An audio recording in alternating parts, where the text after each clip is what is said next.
Hi, I'm Commissioner Nancy Jester, and welcome to Nancy Jester Reports for Tuesday, July 12th, 2016.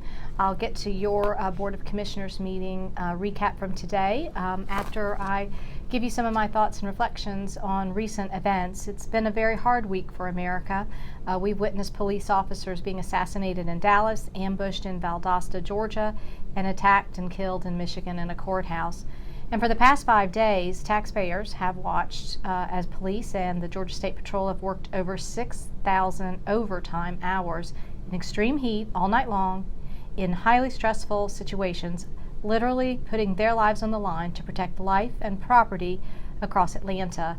I stand with the City of Atlanta Police and the Georgia State Patrol, and I thank them for their service. More than that, in DeKalb County and cities across DeKalb, our police, fire, EMTs, 911 operators, and emergency management teams have been on duty. They've been working long hours to be at the ready to protect life and property in DeKalb County. There have been no cameras, but the work was still hard and real and serious, and I thank them. I want to let every DeKalb County officer, fireman, EMT, 911 operator, emergency management officer, and their partners in the cities know that I do thank them. I salute you, and you are our heroes.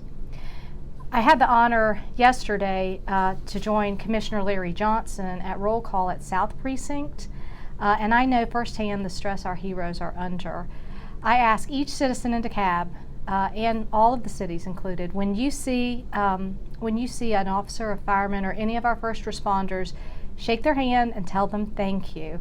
Offer up a prayer and let them know that the people of DeKalb stand with them and appreciate them. So please take some time to do that. Now on to some announcements, and then we'll talk about the Board of Commissioners meeting. So we have a really very special and unique event happening in DeKalb this week.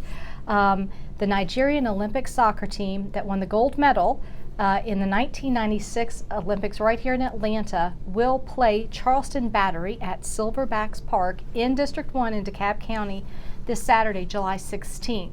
Kickoff starts at 8 p.m. and you can get tickets at unitedSoccerAfrica.com.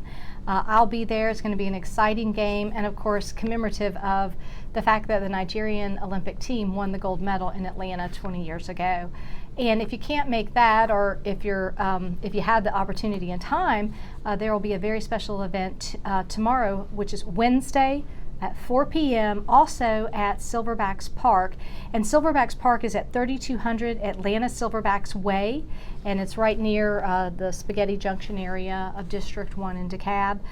So tomorrow, Wednesday, 4 p.m., it's fan day, so come by. The team will be practicing, and it'll just be a great day out there at Silverbacks Park. I plan on being there with my family, so I hope to see you there.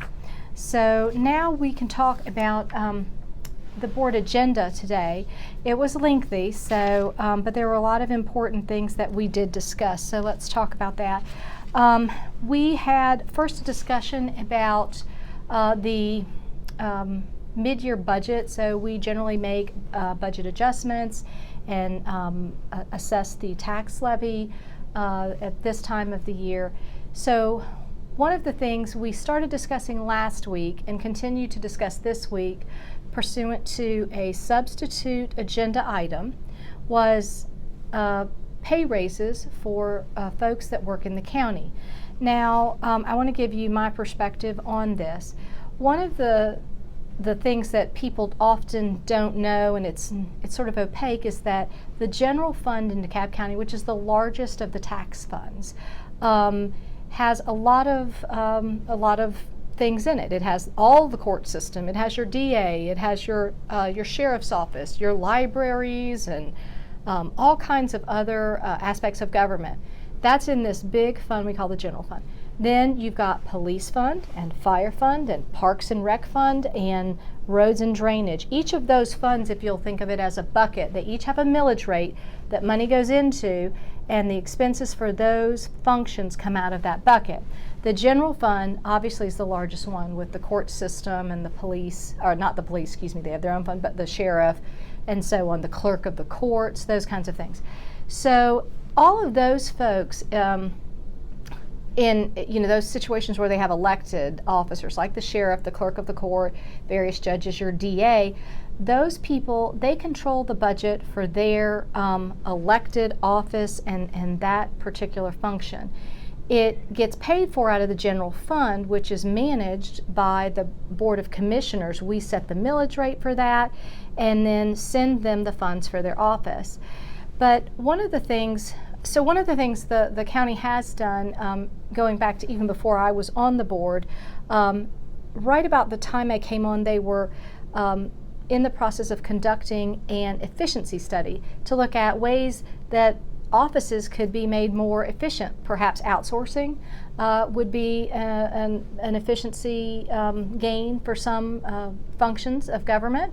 Perhaps having an internal group compete against outsourcing of a function and making them more efficient. Maybe there's just new ways, maybe there's technology, all those types of things. So we looked at that. Then we also had a comp and class study that looked at, well, is our compensation appropriate? Are we paying people where they should be paid? So every office that was in DeKalb participated in the efficiency study, except for what we call those constitutional offices, those offices that are elected by you, the voters in DeKalb County, like the sheriff, like the DA, like all the judiciary, like the clerk of Superior Court. So they did not participate in the efficiency study, and that's their own decision. They did participate in a comp and class study, which again looked at compensation for employees. So they looked at ways they can adjust pay, but not ways perhaps to be more efficient. To be fair, they may be doing their own efficiency assessments within their own offices. I don't have information about that. So at the mid-year budget adjustment, the initial adjustment was to increase everybody's pay in the county by 4%. That was something that was presented to the board. And I said, hey, wait a minute. If you didn't participate in the efficiency study and you manage your own budget, perhaps we shouldn't just automatically increase compensation for employees in those departments that are not overseen by us, the Board of Commissioners or the CEO. They have their own elected officer who oversees them. Perhaps we should not be just increasing their pay 4%. So that would leave them at the same budget that was passed at the beginning of the year. It doesn't deduct anything from them. It simply doesn't give them this pay raise. And that is 2 point something, getting closer to $3 million of money to give those departments that pay raise.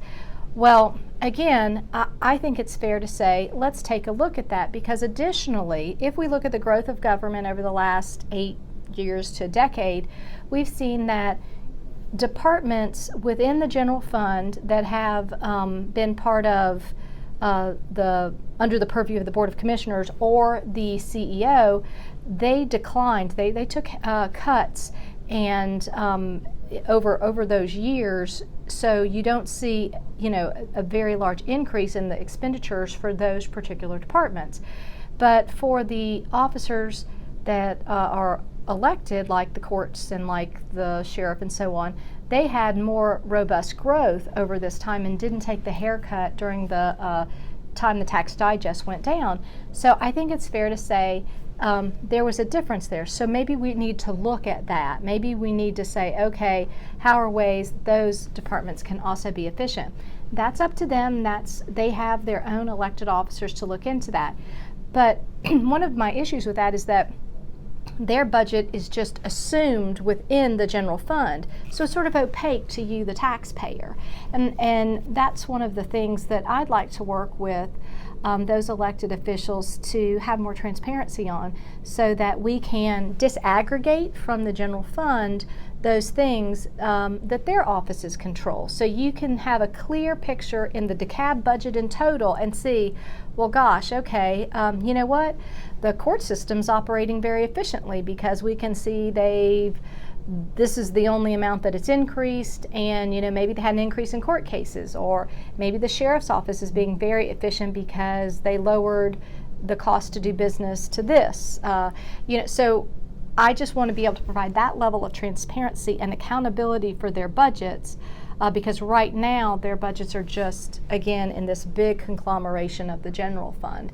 So that was something I had discussed with the administration. So we made that particular budget amendment available today.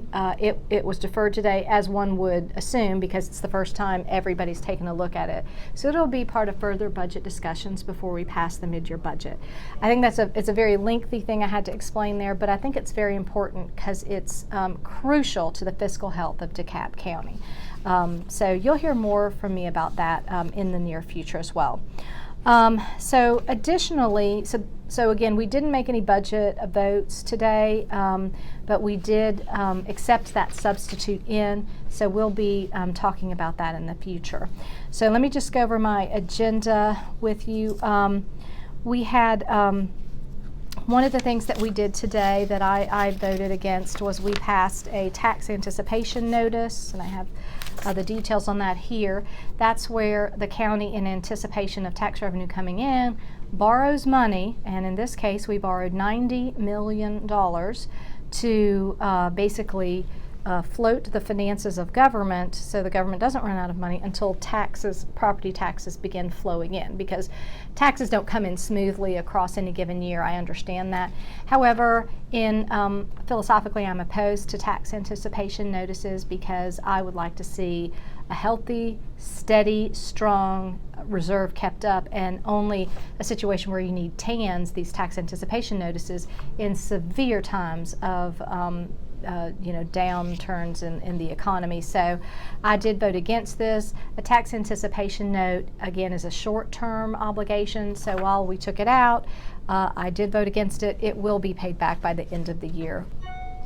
So the next thing I want to talk about from our agenda is some agreements that we have now with the new city of Tucker that I'm very pleased that we passed today. They were delayed from our last meeting. Was not happy about that.